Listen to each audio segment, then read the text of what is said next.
राधे राधे दोस्तों, आज हम आपको सुनाएंगे एक लड़की के हौसले की कहानी। जब एक लड़की ने अपने लालची पति को सिखाया सबक। अगर आप हमारे चैनल पर नए हैं तो प्लीज़ हमारे चैनल को सब्सक्राइब करें, वीडियो को लाइक करें और शेयर करें। काजल की शादी रोहित के साथ हुई थी।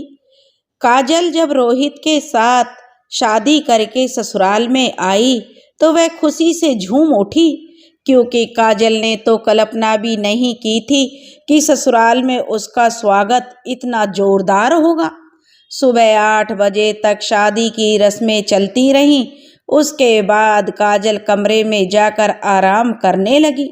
शाम को करीब 5 बजे रोहित कमरे में आया और काजल से बोला, काजल, मेरा एक दोस्त बहुत दिन से कैंसर की बीमारी से जूझ रहा था। उसका आज निधन हो गया है, मुझे वहाँ जाना होगा। काजल ने जो अपने पति को रोकने की बहुत कोशिश की, मगर रोहित नहीं रुका और चला गया।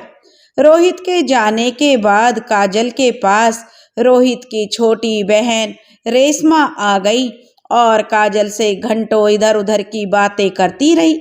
रात के 10 बजे काजल को खाना खिलाने के बाद रेशमा यह कहकर चली गई कि भाभी, अब थोड़ी देर आप जो सो लीजिए, भैया आ जाएंगे तो फिर आप सो नहीं पाएंगी। अपने ननंद रेशमा के चले जाने के बाद काजल अपने सुखद भविष्य की कल्पना करते करते कब सो गई उसे पता नहीं चला। काजल अपने माता पिता की लाडली बेटी थी। उससे 2 साल छोटा उसका भाई आशीष था। वह 12वीं कक्षा में पढ़ता था। काजल के पापा की गृह सज्जा के सामान की एक बड़ी दुकान थी। काजल ने ग्रेजुएशन किया था और ग्रेजुएशन करने के बाद जॉब की तैयारी की और लगभग 1 बरस के भीतर ही एक बड़े बैंक में अकाउंटेंट के पद पर उसकी जॉब भी लग गई थी। 2-3 साल नौकरी करने के बाद काजल के पापा ने रोहित नाम के लड़के से काजल की शादी तय कर दी। रोहित की भी 2 साल पहले ही टेलीफोन विभाग में ऑफिसर की पोस्ट पर नौकरी लगी थी। रोहित के पिता एक रिटायर्ड अध्यापक थे और माँ एक गृहिणी थी। रोहित से 2 साल छोटा उसका भाई विनोद था, जो इंटर करने के बाद एक प्राइवेट कंपनी में नौकरी करता था। रात के दूसरे प्रहर काजल ने कमरे में उसकी ननंद देखा तो वो आई थी मालती और वह काजल को उठा रही थी। उसे झकझोरते हुए रोते हुए बोली, काजल भाभी, अनर्थ हो गया। जो रोहित अपने दोस्त के घर से लौटकर आ रहा था कि उसकी बाइक की एक ट्रक से टक्कर हो गई और भाई की घटनास्थल पर ही मृत्यु हो गई। पापा को थोड़ी देर पहले ही पुलिस से खबर मिली है। यह खबर सुनते ही काजल के तो होश उड़ गए। रात के 3 बज रहे थे। काजल को कुछ समझ नहीं आ रहा था कि यह क्या हो गया। कहाँ तो वह अपने सुखद भविष्य की कल्पनाएं कर रही थी और कहाँ उसके जीवन में इतना भयंकर तूफान आ गया। अपने पति की मौत का जो काजल को ऐसा गम हुआ कि वह बेहोश होकर वहीं पर गिर पड़ी। कुछ समय बाद काजल को होश आया तो उसने स्वयं को परिवार के लोगों से घिरा हुआ पाया। पड़ोस के जो लोग इकट्ठे हो गए थे, सब तरह तरह की बातें कर रहे थे। कोई काजल को डायन तो कोई अभागन बता रहा था, कोई पूर्व जन्म का पाप बता रहा था। सबकी बातें सुन सुनकर काजल की हालत खराब हो रही थी। वह रोने के सिवाय कुछ नहीं कर सकती थी। कुछ घंटे पहले काजल एक नई नवेली दुल्हन थी और अब वह रोहित की विधवा हो चुकी थी। खबर मिलने पर काजल के माता पिता भी पहुंच चुके थे। अगले दिन पोस्टमार्टम के बाद पुलिस ने रोहित का शव जो उसके घर वालों को सौंप दिया। 13वीं के पश्चात काजल मायके जाने की तैयारी कर रही थी कि अचानक उसका सिर चकराया और वह फर्श पर गिरकर बेहोश हो गई। ससुराल वालों ने काजल को उठाकर पलंग पर लिटाया। सब नाते रिश्तेदार और मेहमान भी वहां पर इकट्ठा हो गए। फिर डॉक्टर को बुलाया गया। डॉक्टर ने चेकअप करके बताया कि काजल के पेट में 2 माह का गर्भ है। डॉक्टर की बात सुनकर सभी हैरान और परेशान थे। भला यह कैसे हो सकता है? अभी अभी तो काजल और रोहित का विवाह हुआ है, अभी तो इन दोनों का मिलन भी नहीं हुआ था, फिर 2 माह का गर्भ कैसे हो सकता है। काजल के पापा भी यह सुनकर सकते से की हालत में आ गए थे। काजल को अभी होश आया ही था कि काजल की सास उस पर दहाड़ उठी कि बता, तू किसका पाप तेरे पेट में पल रहा है। जब तू पहले से इधर उधर मारती घूम रही थी तो मेरे बेटे से विवाह तूने क्यों किया। काजल कुछ नहीं बोली, पर उसे सब तो पता था कि सगाई के कुछ दिन बाद ही रोहित ने फोन करके उसे मिलने के लिए कहा था। उसने रोहित से मिलने के लिए मना करते हुए कहा था कि मेरे खानदान की परंपरा है कि सगाई के बाद लड़की अपने होने वाले दूल्हे से शादी के दिन ही मिलती है। मम्मी ने आपसे मिलने से जो मुझे मना कर रखा है। रोहित ने उसकी बात नहीं मानी थी। वह हर हालत में जो काजल से मिलने की जिद पर अड़ा हुआ था। रोहित ने काजल को अपनी कसम दे दी तो काजल बेचारी रोहित की कसम के चलते उससे मिलने को राजी हो गई।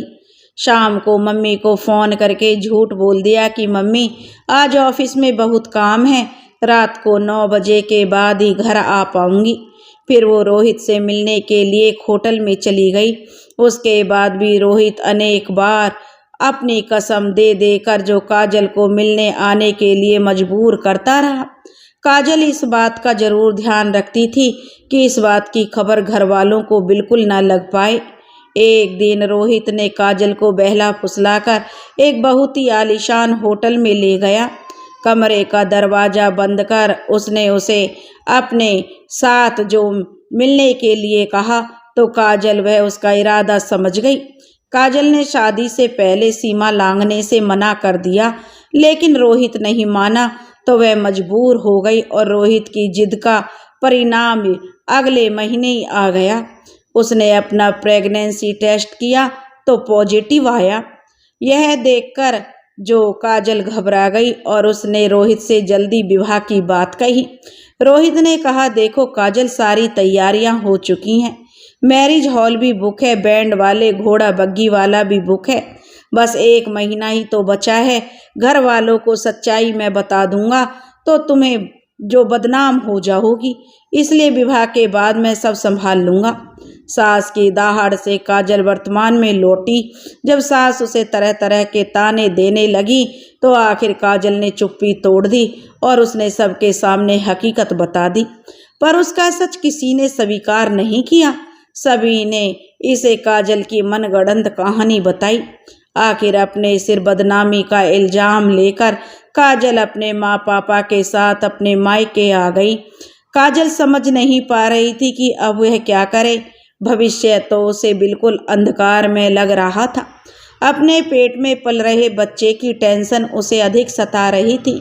1 हफ्ते के बाद काजल जब कुछ नॉर्मल हुई तो उसकी मम्मी ने उसे समझाते हुए कहा कि वह अपना अबॉर्शन करवा दे। कुछ समय बाद हम तेरा दूसरा विवाह कर देंगे, तेरी पूरी जिंदगी का सवाल है बेटा। कुछ सोचकर काजल बोली, मम्मी गलती मैंने की है तो मैं पेट में पल रहे बच्चे को सजा क्यों दूं? इसका क्या कसूर है?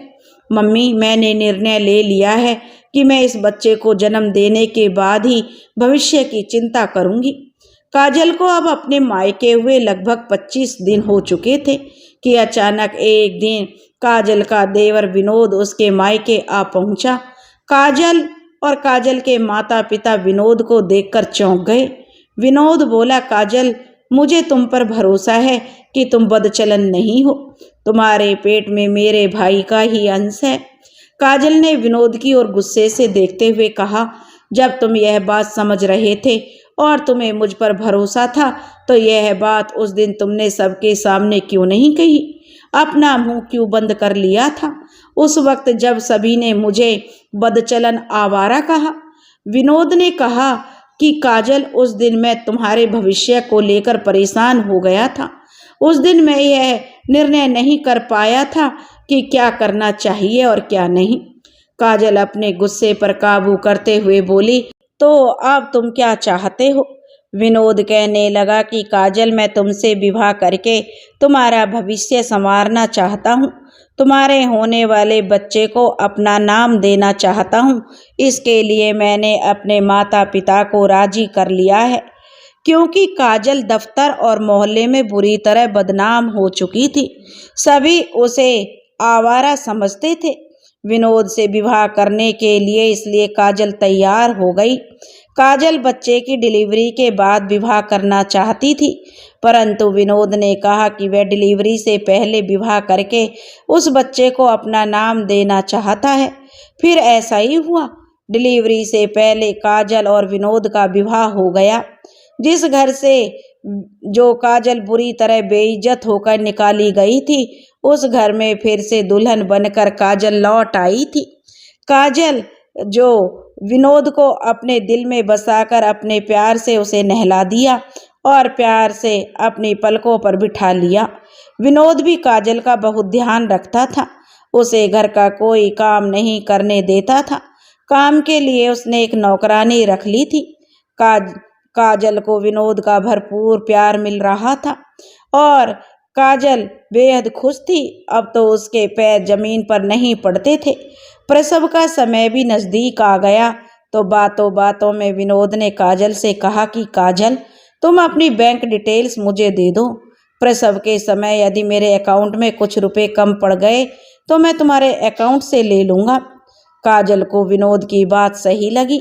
काजल ने अपना डेबिट कार्ड और साइन किया हुआ ब्लैंक चेक और चेकबुक सब विनोद को दे दिए। काजल की नॉर्मल डिलीवरी हुई।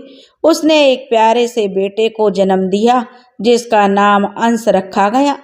अंश अब 6-7 महीने का हो गया तो विनोद ने जो काजल को हनीमून पर मनाली ले जाने का प्रोग्राम बनाया, तो काजल मना नहीं कर सकी और अंश को साथ लेकर जो वह विनोद के साथ मनाली घूमने चली गई।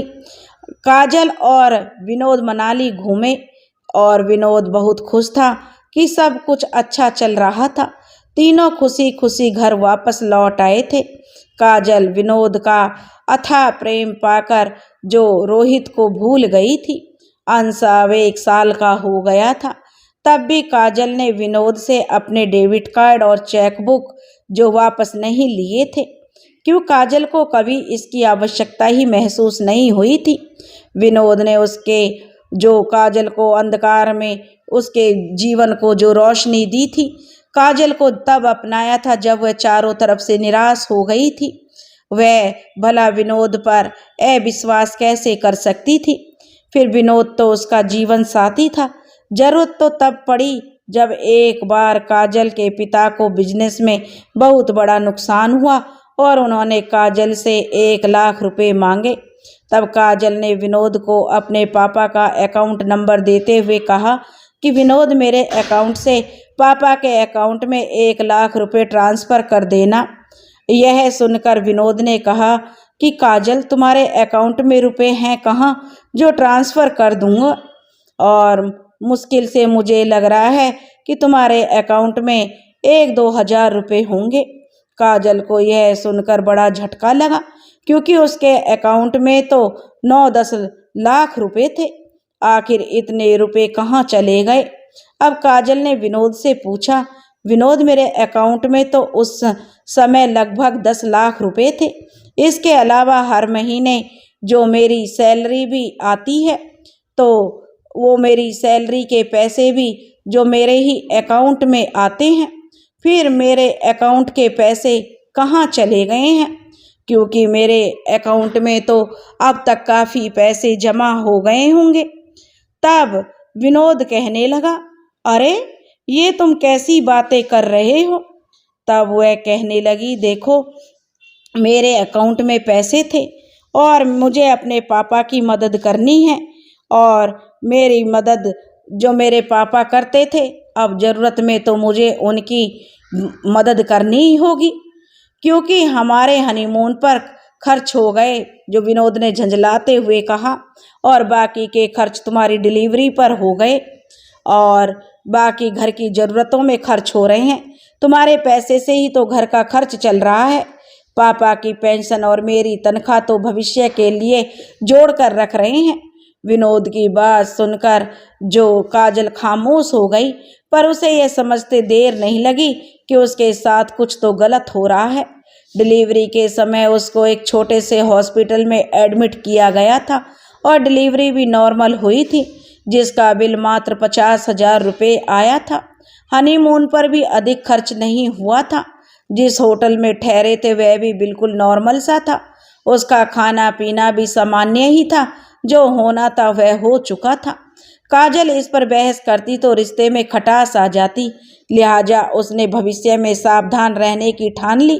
काजल ने विनोद से अपनी बैंक की पासबुक, डेबिट कार्ड और चेकबुक वापस लेकर उससे कह दिया कि वह अपनी सैलरी से महीने में सिर्फ 15,000 रुपये घर खर्च के लिए देगी।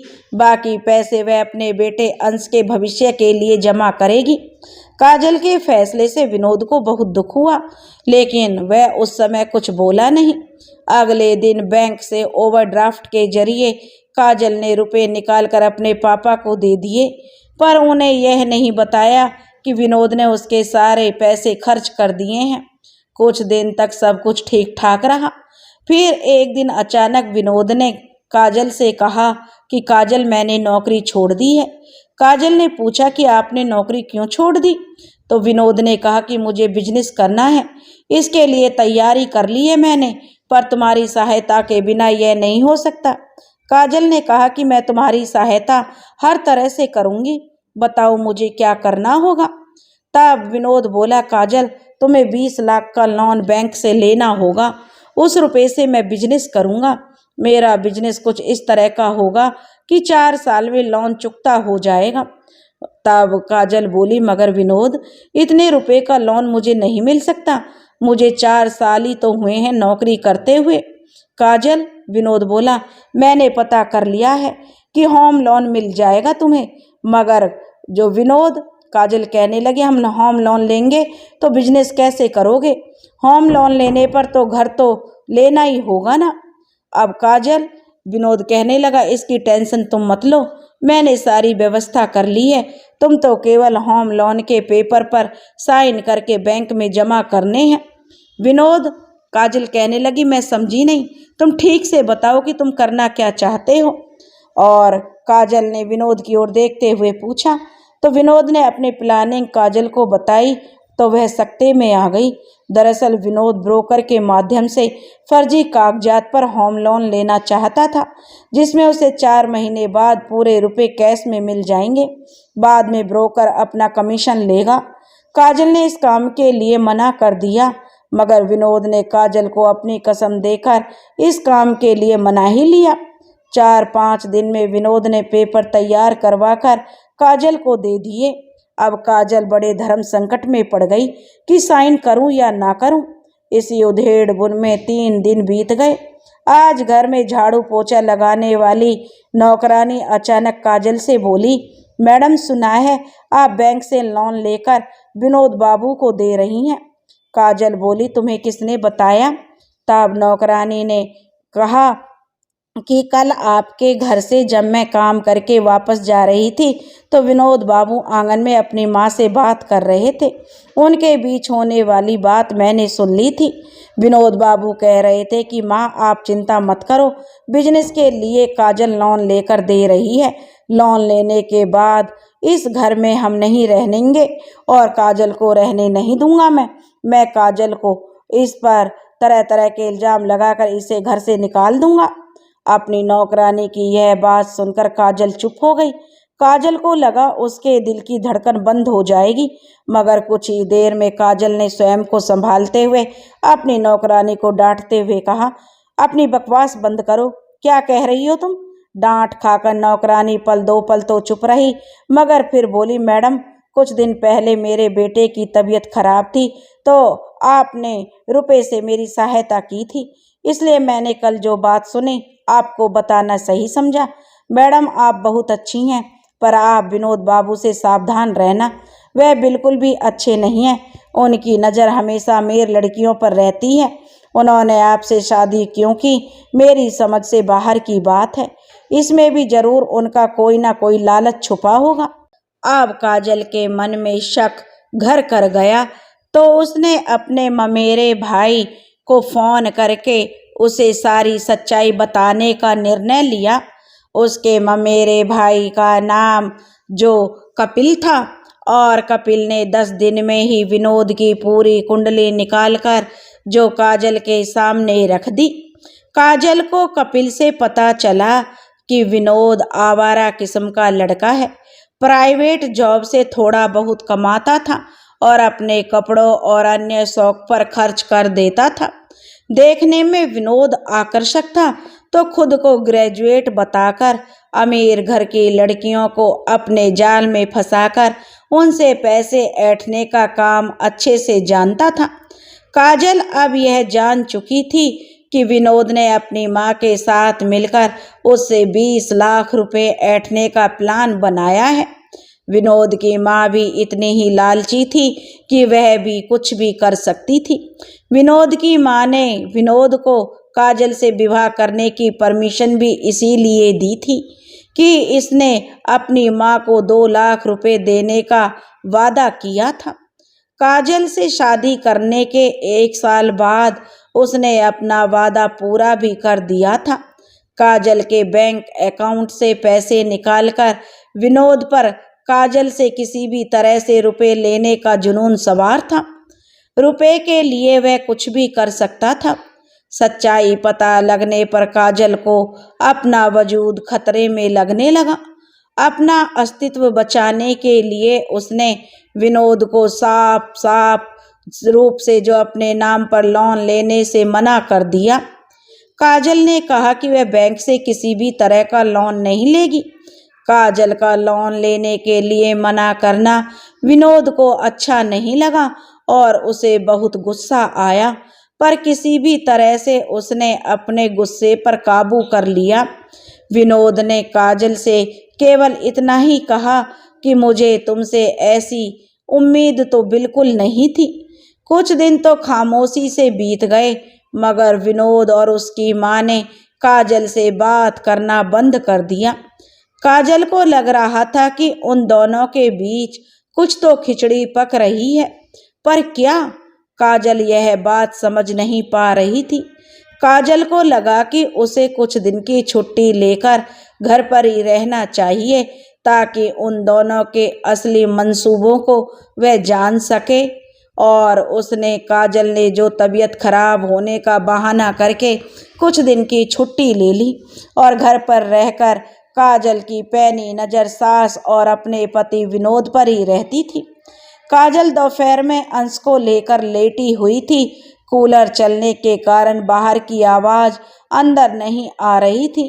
अंश के सोने के बाद काजल चुपके से कमरे से निकलकर किचन में आ गई तो सास के कमरे से आवाज़ आ रही थी। सास विनोद से कह रही थी, विनोद तुम काजल को कब घर से निकालोगे?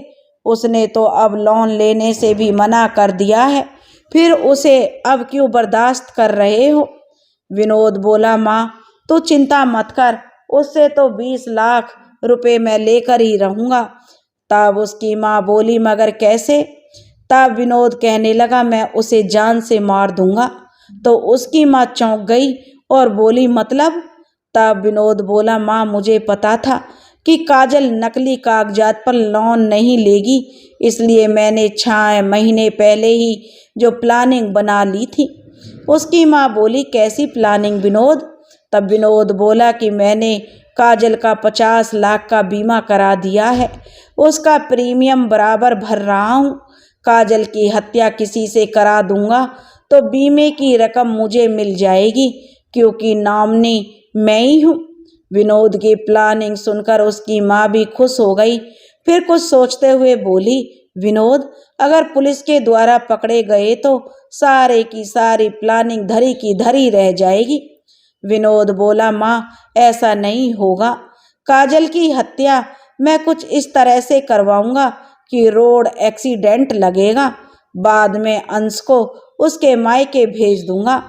फिर कुछ जो सोचकर काजल की मौत के बाद अनुकंपा के आधार पर उसकी बैंक की नौकरी भी मुझे मिल जाएगी। फिर किसी अमीर सी लड़की से शादी कर लूँगा, कोई परेशानी नहीं होगी माँ। काजल ने अब दोनों माँ बेटे की बात अपने मोबाइल में रिकॉर्ड कर ली।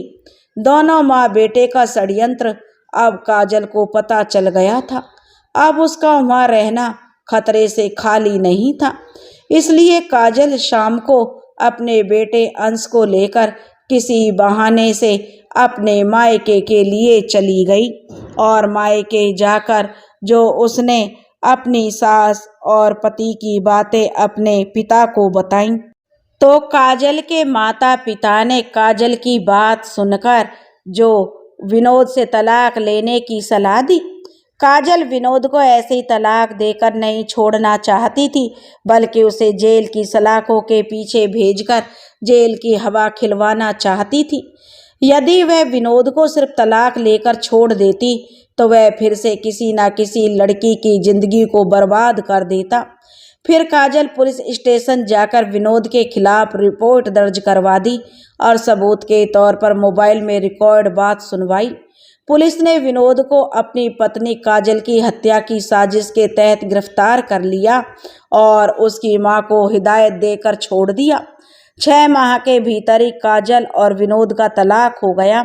उसके बाद काजल के पापा ने काजल को फिर से विवाह कर लेने का सुझाव दिया, पर काजल ने अपने पापा से कहा कि नहीं पापा, अब मैं अपने जीवन में शादी के नाम का ठप्पा नहीं लगाना चाहती। शादी से मेरा अब विश्वास उठ गया है। मुझे मेरी किस्मत से जो मिलना था वो मिल गया है। शादी के रिश्ते से धोखा मिलना था वो मिल गया। मुझे कुछ नहीं चाहिए। फिलहाल मैं अपनी ज़िंदगी में खुश हूँ। फिर शादी क्यों करूँ? आप ही बताइए पापा कि इंसान को जीने के लिए क्या चाहिए? खुशी और संतुष्टि ही ना। तो मैं अपनी ज़िंदगी से अब खुश हूँ और अपने बेटे की परवरिश से जो मुझे खुशी मिलेगी वही मेरे जीवन की उपलब्धि होगी और संतुष्टि भी। फिर पापा मैं अपनी किस्मत को बार बार क्यों आजमाऊं? काजल की बात सुनकर उसके पापा खामोश हो गए। उन्हें लगा कि उनकी बेटी सही तो कह रही है, वह सही राह पर है। फिर उन्होंने कभी काजल को विवाह करने के लिए नहीं कहा। काजल अपने बेटे अंश के साथ खुश थी और काजल के माता पिता काजल को देखकर खुश थे। तो दोस्तों, अगर आज काजल ने सही फैसला लिया और अपना और अपने बेटे के भविष्य के बारे में सही सोचा, क्या काजल ने सही किया? तो आप हमें ज़रूर कमेंट्स करके बताना कि एक औरत इतनी भी कमज़ोर नहीं होती है। अगर वो सही निर्णय ले तो अपनी ज़िंदगी में खुश रह सकती है। दोस्तों, अगर आपको यह कहानी पसंद आई हो तो प्लीज़ हमारे चैनल को सब्सक्राइब करें, वीडियो को लाइक करें और शेयर करें। राधे राधे।